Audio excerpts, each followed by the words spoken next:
Pegue a palavra de Deus, por favor, e abra na segunda carta aos Tessalonicenses, no capítulo 2, a partir do versículo 7. Nós estamos aqui em uma série de mensagens sobre os fins dos tempos.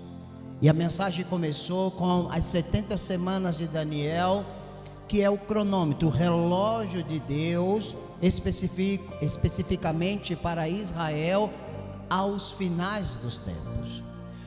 E Deus separou esse período de 70 semanas de anos em 3 períodos. 2 deles já se cumpriram.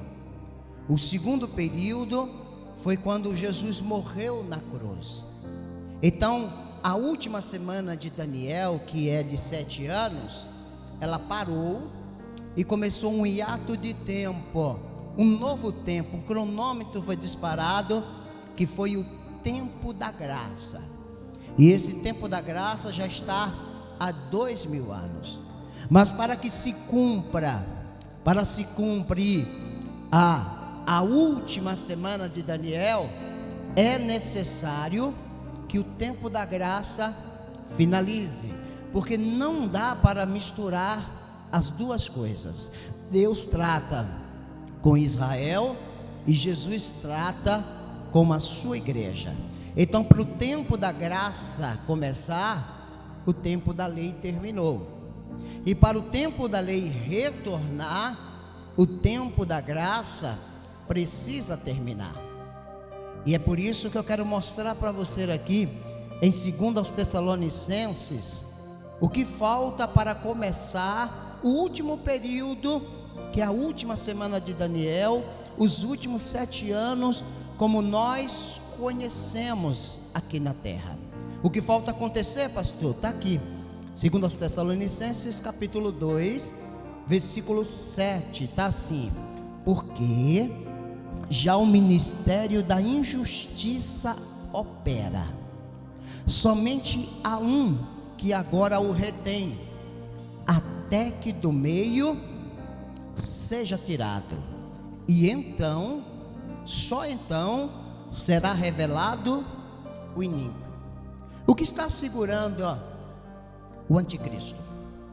O que está segurando o começo da última semana de Daniel? O Espírito Santo. Porque o Espírito Santo, ele trabalha na graça. No tempo da lei, o Espírito Santo, ele descia em virtude. Ele descia em virtude e ele usava alguém com um propósito. No tempo da graça, o Espírito Santo desceu em plenitude. Por isso que Jesus disse: eu vou para o Pai, mas Ele vai enviar um outro igual a mim, o Consolador, e esse estará com vocês, que é o Espírito Santo. Então, para que a última semana de Daniel comece, precisa terminar o tempo da graça. E para a graça terminar, o Espírito Santo tem que ser retirado da terra, e automaticamente a igreja precisa também ser retirada. Por isso que o tema é um povo tirado da terra. Eu quero mostrar para vocês em detalhes, na primeira carta do apóstolo Paulo, quando ele escreveu à igreja de Corintos. Ele faz um detalhe aqui importantíssimo. Primeira carta do apóstolo Paulo à igreja de Corintos, no capítulo 15, a partir do verso 21, que diz assim: eis aqui vos digo um mistério. Na verdade, nem todos dormiremos, mas todos seremos transformados. Como? Num momento, num abrir e fechar de olhos, ante a última trombeta, porque a trombeta soará, os mortos ressuscitarão incorruptíveis e nós seremos transformados. Então o apóstolo Paulo está dizendo que vai ser rápido, num abrir e piscar de olhos, quando a trombeta tocar. Muitas pessoas confundem essa trombeta como uma das trombetas do Apocalipse. e não é.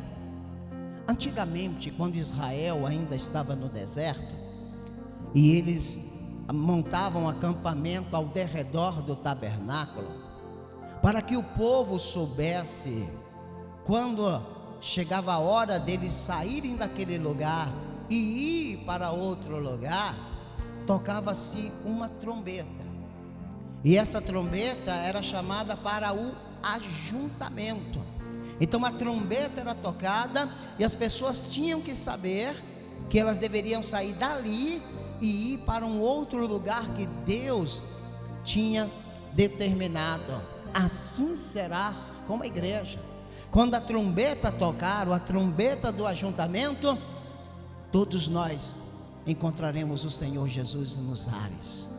É isso que a palavra diz, e é isso que Paulo confirma, voltando para 1 aos Tessalonicenses, primeira carta aos Tessalonicenses, no capítulo 4, é um texto muito conhecido. Primeira carta aos Tessalonicenses, capítulo 4, no versículo 16, diz assim: porque o mesmo Senhor descerá do céu, com alarido, com voz de arcanjo e com trombeta de Deus. A trombeta de Deus é a trombeta do ajuntamento, não é a trombeta do Apocalipse, é diferente. Com a trombeta de Deus, e os que morreram em Cristo ressuscitarão primeiro. Depois nós, os que ficarmos vivos, seremos arrebatados juntamente com Ele nas nuvens, a encontrar o Senhor nos ares, e assim estaremos sempre com o Senhor. É bom frisar aqui que não está dizendo que Jesus retornará à terra, pisando os seus pés na terra. A Bíblia diz que a igreja encontrará o Senhor entre as nuvens nos céus, nos ares, em oculto, porque vai ser retirado num abrir e piscar de olhos. Então, quando o Espírito Santo, juntamente com a igreja, for retirada da terra, aí o caminho está livre para que o anticristo ele apareça, e aí sim comece a última semana, que é o terceiro período, a última semana de 7 anos da humanidade como nós conhecemos aqui na terra. Vamos ver isso na palavra? Então vamos lá para o livro do profeta Daniel. Livro do profeta Daniel, no capítulo 9, fala sobre isso. Acompanhe comigo aqui na palavra de Deus. Daniel capítulo 9, versículo 27. O texto diz assim: e ele, esse aqui é o anticristo, ele firmará aliança com muitos por uma semana. Presta atenção, não são 2, 3, 5, 10 semanas, uma semana. E por que uma semana? Porque ele só tem uma semana, foi determinada pelo próprio Deus, já está determinado. Será derramado sobre o assolador, como a parte final do versículo diz: e ele firmará aliança com muitos por uma semana, a partir ali de Israel, a partir de Israel. E é nesse momento que, quando a aliança, quando o anticristo aparecer, sabe o primeiro selo lá dos 7? Ele será quebrado. Vamos ver isso? Apocalipse capítulo 6, está tudo aqui na palavra. Apocalipse capítulo 6, versículo 1, está escrito assim: e havendo o cordeiro aberto um dos selos, olhei e ouvi um dos 4 animais que dizia, como em voz de trovão: vem e vê. E olhei, e eis um cavalo branco, e o que estava sentado sobre ele tinha um arco, e foi-lhe dado uma coroa, e saiu vitorioso para vencer. Eu já vi muitas pessoas falando que aqui é Jesus, porque Jesus vem no cavalo branco, Jesus é vitorioso.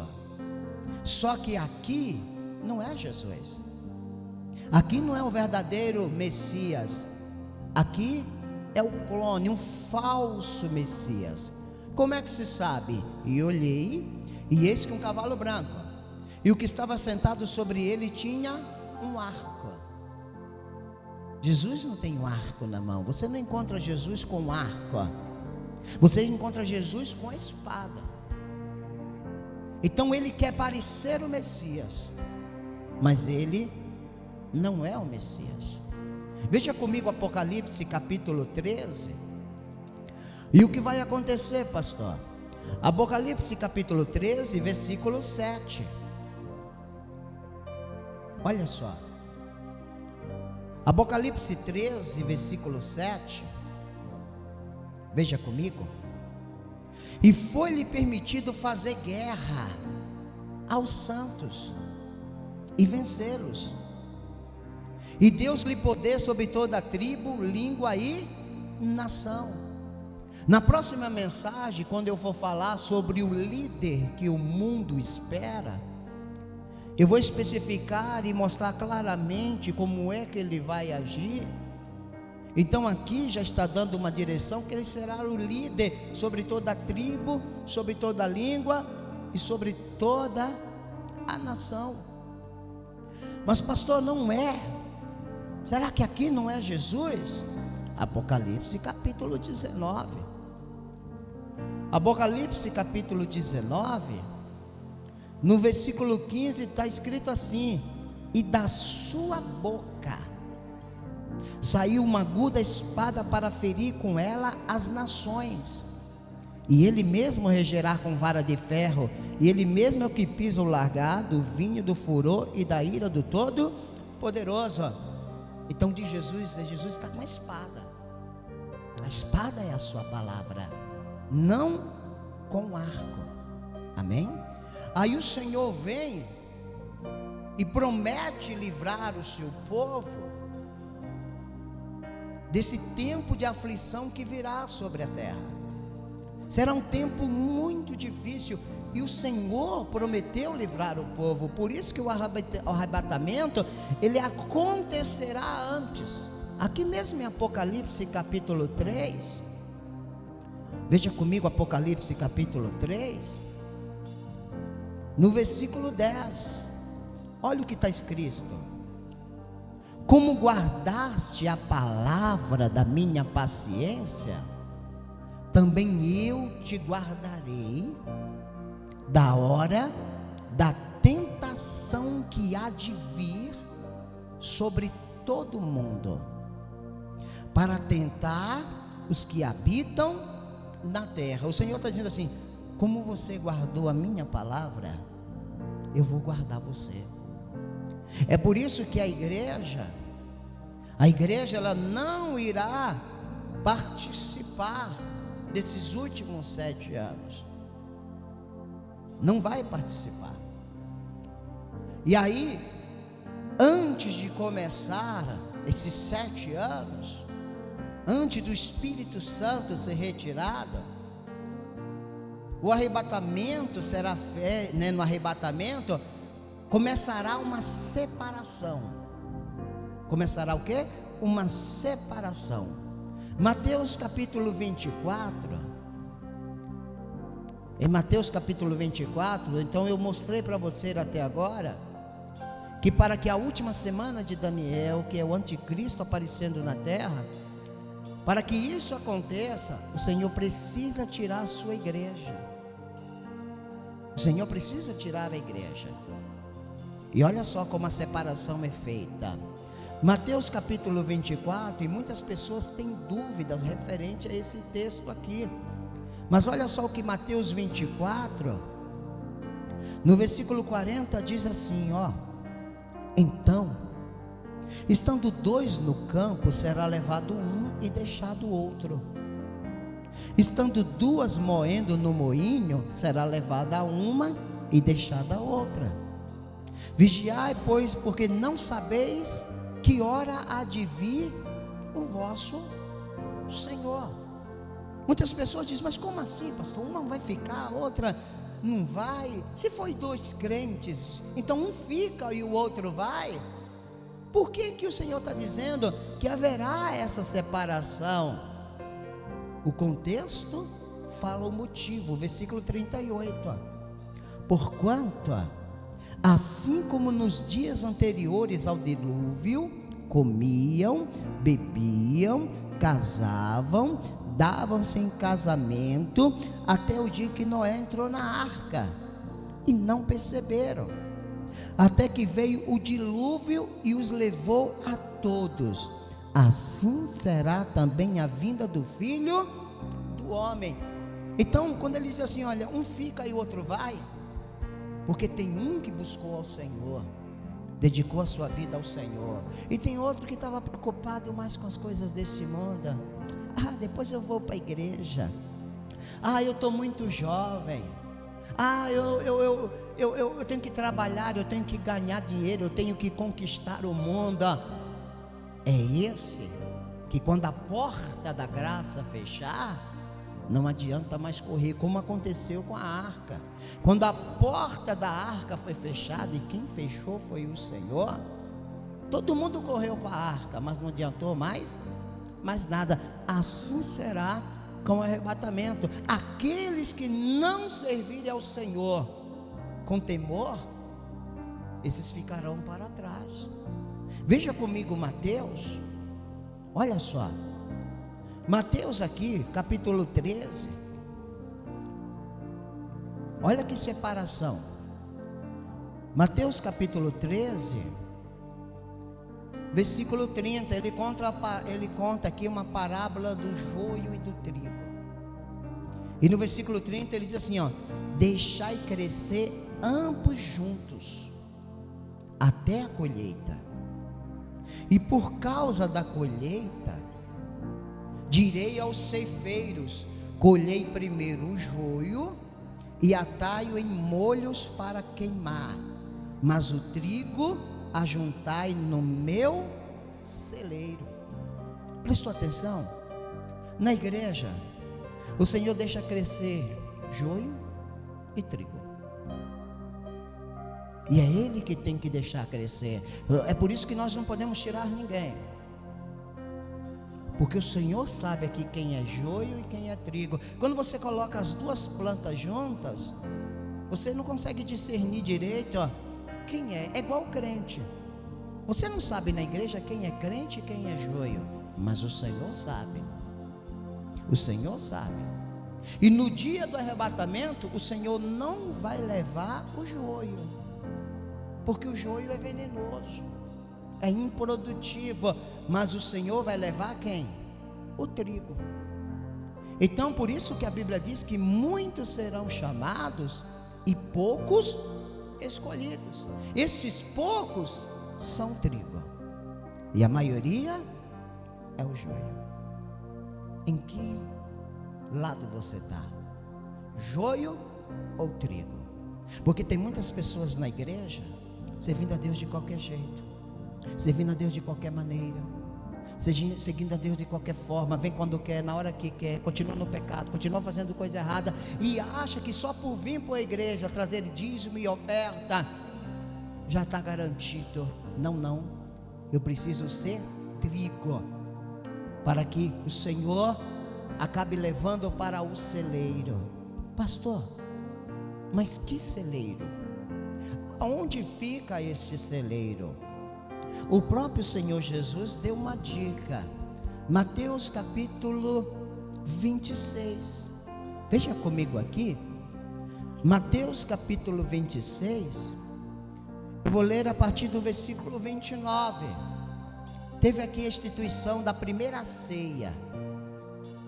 E aí no finalzinho da ceia, olha o que Jesus disse: e digo-vos que, desde agora, não beberei deste fruto da vide, até aquele dia em que beba de novo convosco no reino de meu Então este celeiro fica no reino do Pai.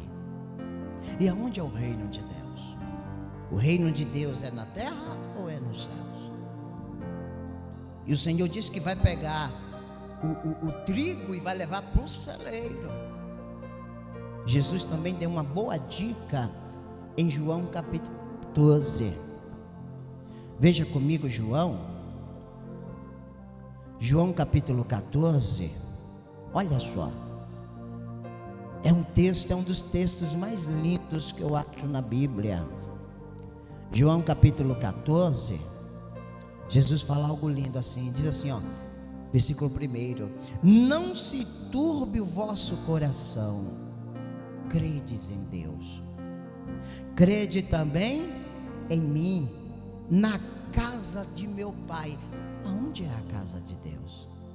Há muitas moradas. Se não fosse assim, eu vou teria dito: vou preparar-vos lugar. Aonde? Na casa do Pai.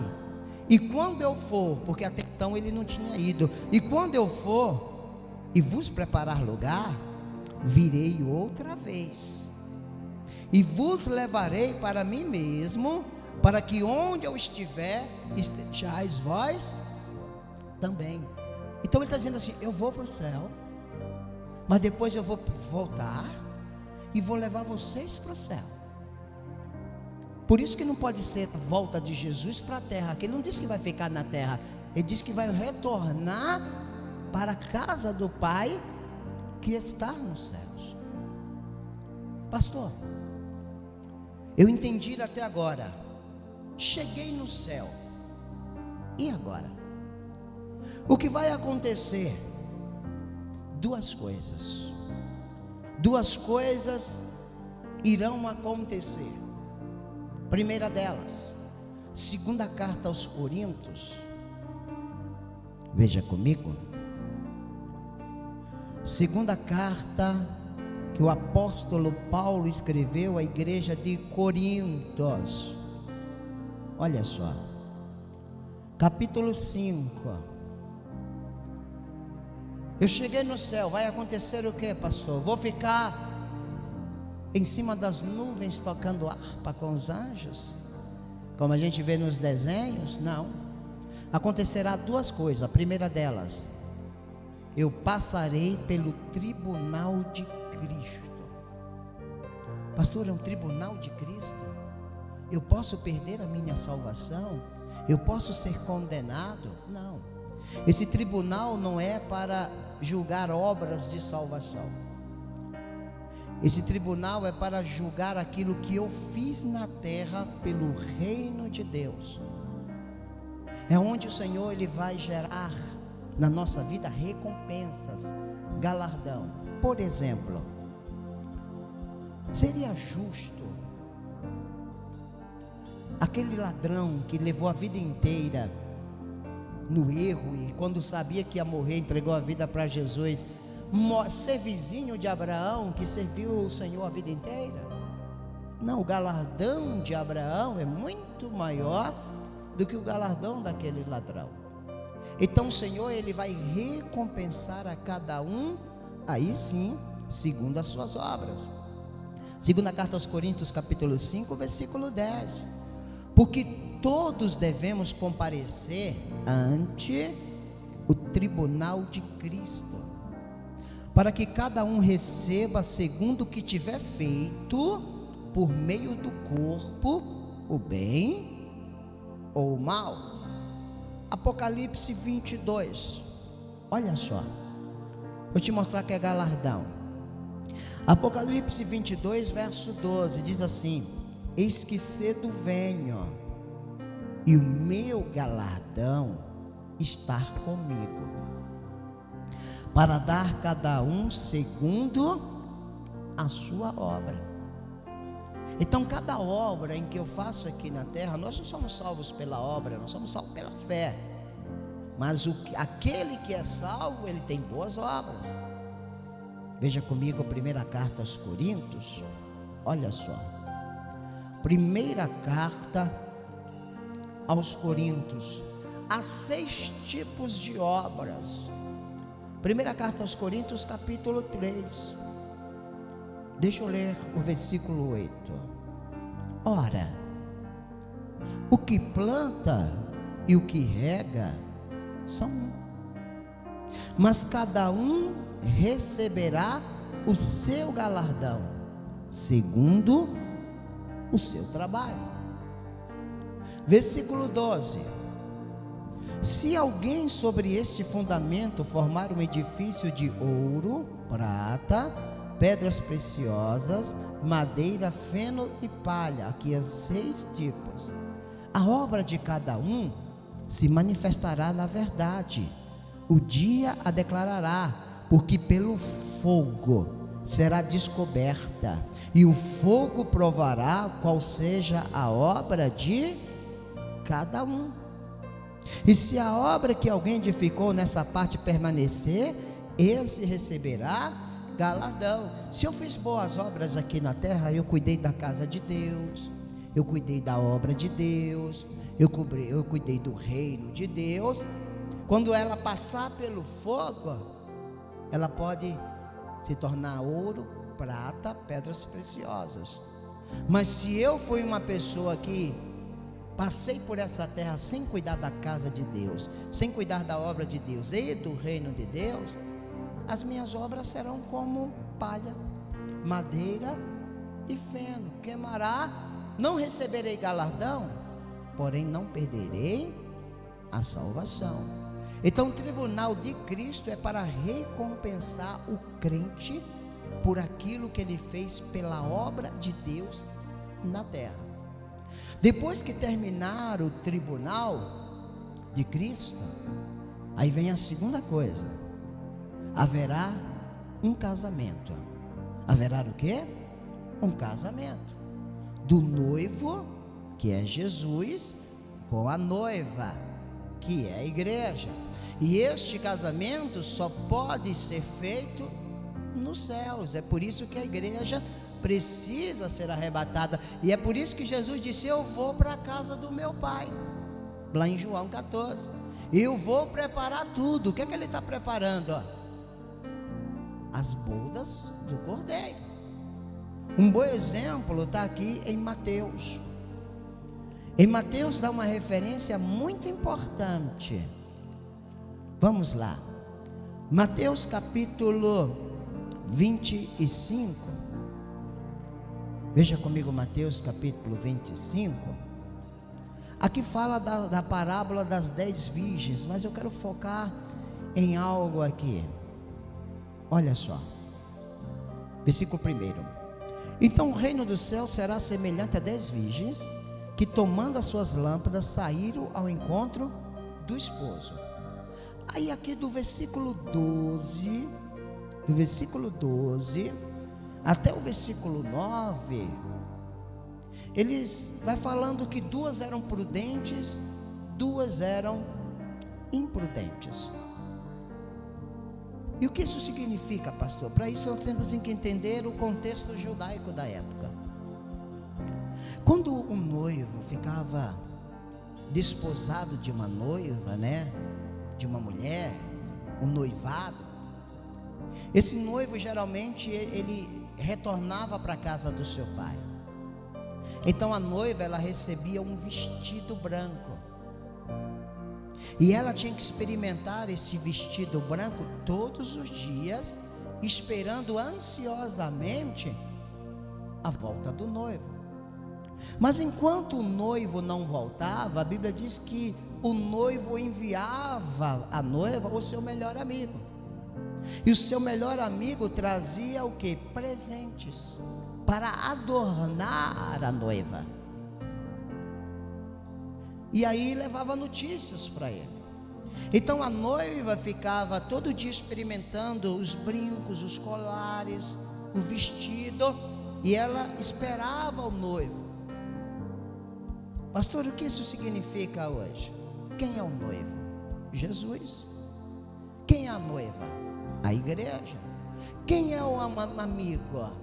O Espírito Santo. E o que é que o Espírito Santo trouxe? Dons para enfeitar a noiva. até que alguém tocasse a trombeta. Lembra a trombeta do ajuntamento? Avisando que o noivo estava chegando. Então a noiva tinha que estar pronta.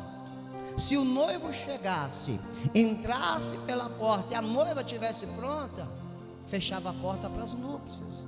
E se ela não estivesse pronta, em outro lugar, bagunçada, ela não tinha mais possibilidade. Veja comigo o versículo 12. Versículo 12, olha o que está escrito, ó. Deixa eu ler o versículo 10. E tendo elas ido comprá-lo, chegou o esposo, e as que estavam preparadas entraram com ele para as bodas, e fechou-se a porta. E depois chegaram também as outras virgens, dizendo: Senhor, Senhor, abre-nos. E ele respondendo disse: em verdade vos digo que não vos conheço. Vigiai, porque não sabeis o dia nem a hora em que o Filho do Homem há de vir. Então nós, como noiva, nós temos que estar com nossas vestes brancas diante do Senhor, esperando ansiosamente com que o noivo venha, que a trombeta seja tocada e o noivo chegue para as bodas. Terá as bodas, pastor. Apocalipse capítulo 19, veja comigo, Apocalipse 19, olha só, vamos lá, Apocalipse 19, versículo 7, olha o que está escrito: regozijemo-nos e alegremo-nos e demos-lhe glória, porque vindas são as bodas do Cordeiro, e já sua esposa se aprontou. E foi-lhe dada que se vestisse de linho fino, puro e resplandecente, porque o linho fino são a justiça dos santos. E disse-me: escreve, bem-aventurado aqueles que são chamados às ceias da boda do Cordeiro. E disse-me: estas são as verdadeiras palavras de Deus. Então a noiva, ela tem que estar pronta, esperando o noivo, que a qualquer momento ele vai chamar. Em um casamento normal, o mais importante ali não é o noivo e nem os convidados, é a noiva. Se você já foi num casamento, o noivo está esperando, digamos que é o pastor que está ministrando, está ali, o povo está sentado, mas quando a música toca e todo mundo percebe que a noiva está entrando, todo mundo olha para trás, todo mundo para observar quem? A noiva. Eu quero declarar que um dia acontecerá isto. Aonde, pastor?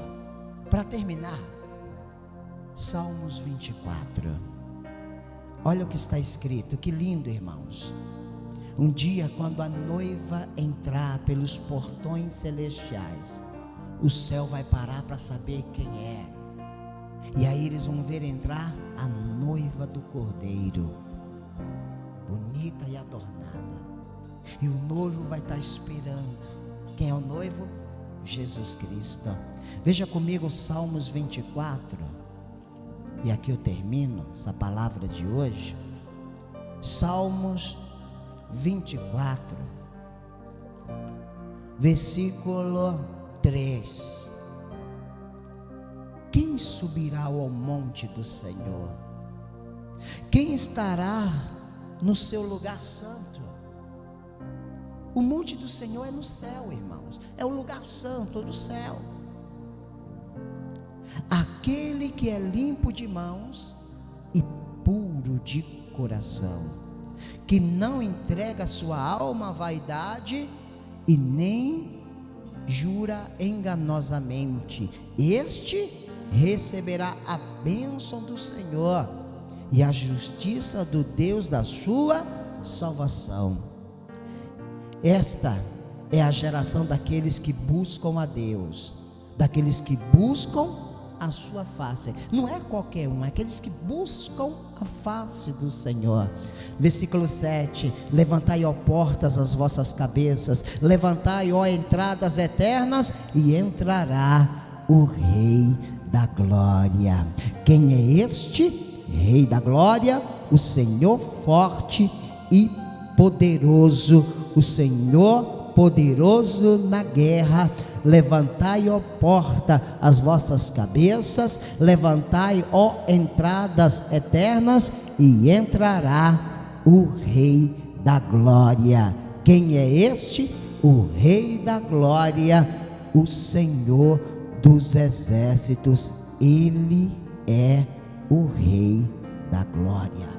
O que eu quero dizer para você: quando a noiva entrar pelo portão celestial, os anjos vão olhar um para o outro e dizer: quem é esta?